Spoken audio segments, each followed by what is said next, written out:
The Veterans of Foreign Wars, they aim to ensure that veterans are respected and that their service is cared for and they are cared for too. And joining us to share more, we have Eric Scundo and Brian Willett from the Veterans of Foreign Wars, Hamden District 7. Gentlemen, thank you so much, not only for being here today, but for your service to our country. We wouldn't be here without you and people like you. Thank you. Tell us about your organization.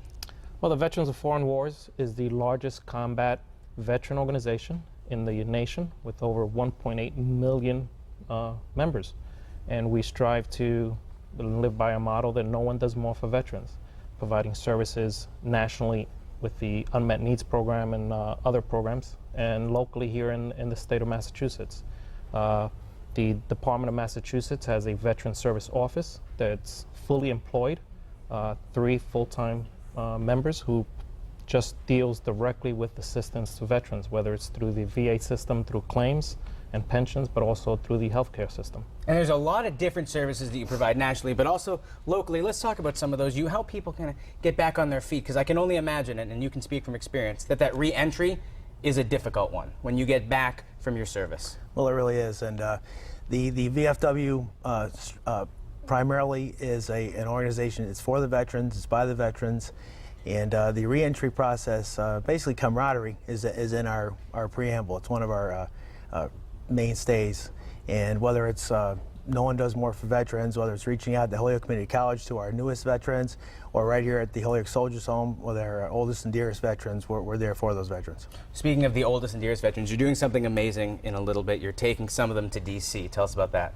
Yeah, in October, there's 37 local veterans that are traveling to Washington, D.C. as part of Honor Flight in New England, and we've partnered with the Holyoke Soldiers Home, Holyoke Community College, Holyoke Hospice and VNA Life Care to do that project. It's a monumental project for this area. No group has ever flown that from a geographical area such as Western Mass to Washington as a group. And how rewarding must that be for the troops to be able to go to D.C. and to be honored and to see all of the rich history that is Washington, D.C.? Well, we just recently went on a trip back in April, and it was life-changing for us to be honored to escort them as guardians, but for them as well.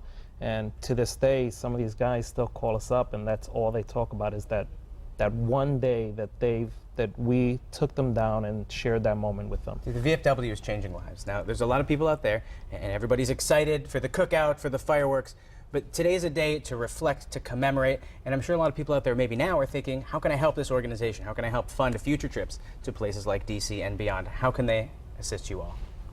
Well, through first of all, local poppy sales that you see every year. You see this guy sitting in front of Stop and Shop or Kmart or Walmart. Help him out, drop some money in that little poppy can, purchase the flour. That goes all to fund local programs completely.